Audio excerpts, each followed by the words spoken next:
langis natin mga par, Castrol Power 1. Oh, ang bango ng usok ng Castrol. Yan mga par, mag-change oil tayo ng ating service, no. Walang iba kundi yung Rider 150 carb yung mga par, no. So ngayong araw ay mag-change oil tayo ng ating motor. So siyempre, dalawang tools lang ang ating gagamitin sa pag-change oil para sigurado na tayo at ay hindi mag-lost thread ang tornilyo.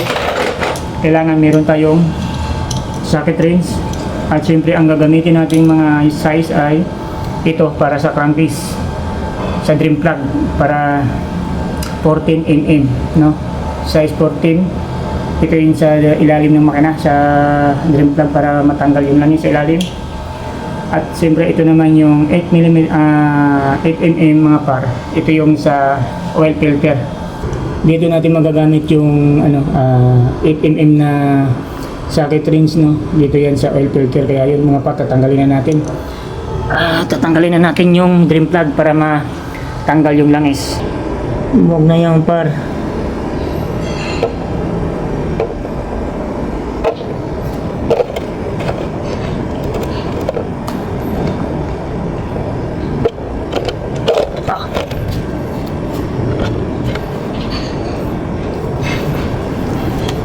Kaya bakit 1 liter lang ang binili ko? Dahil pag motor mga par, sa pag change oil 1 liter lang talaga ang nilalagay ko. Yung iba mga 1.2, sobra pa sa 1 liter. Kasi maglalagay ka lang ng 1.2 liter ng langis sa pag change oil ng motor kung binaba ang makina, overhaul. Sa akin, hindi naman natin ibababa yung makina, change oil lang naman natin. So kahit anong klase natin ipatuwad yung motor o kung saan mo ipapatiwarin, may maiiwan talagang mga langis dyan sa makina tsaka sa may oil filter.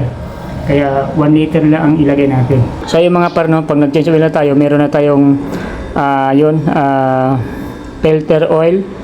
Pang Suzuki talaga ito mga par, para talaga ito sa mga Rider 150 carb or FI, yan, Suzuki. Ay mga par, natanggal na natin yung drain plug at syempre nasali na natin yung langis. At dito naman mga par, tanggalin natin yung oil filter. So ito lang yan, size na 8. Kailangan socket wrench ang gamitin natin katulad nito para hindi ma-loose thread o hindi mabali ang tornilyo. Ito talaga pang Suzuki Raider to mga par.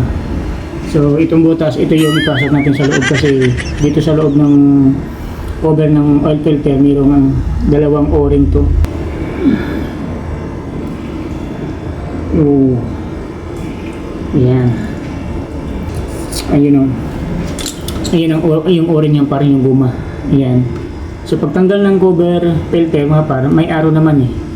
Yung arrow, ibig sabihin ito yung nasa baba, ito yung sa ibabaw. Ito yung oil filter nyo mga par. Tandaan lang kasi. Yan.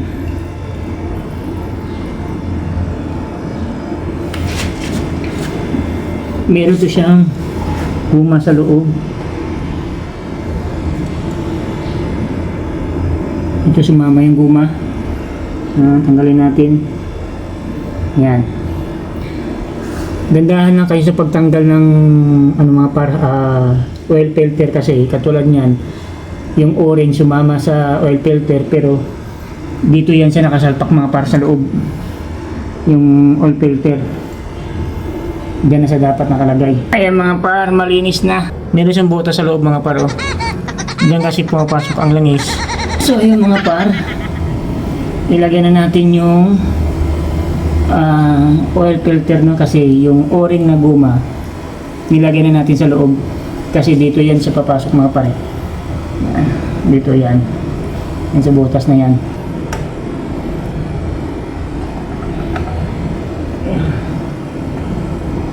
Medyo makapal pa yung o-ring dito sa gilid, yung sa takip niya, kaya wag muna natin palitan siya.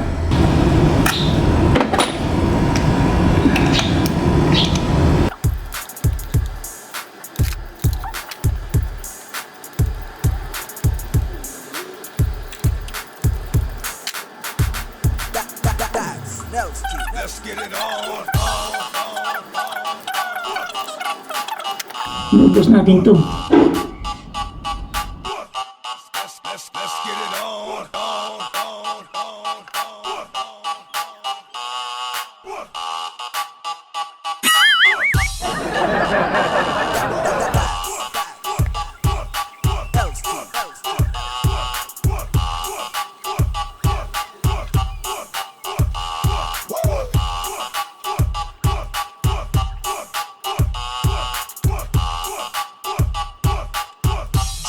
Ayun, pumantay na yung langis natin, oh.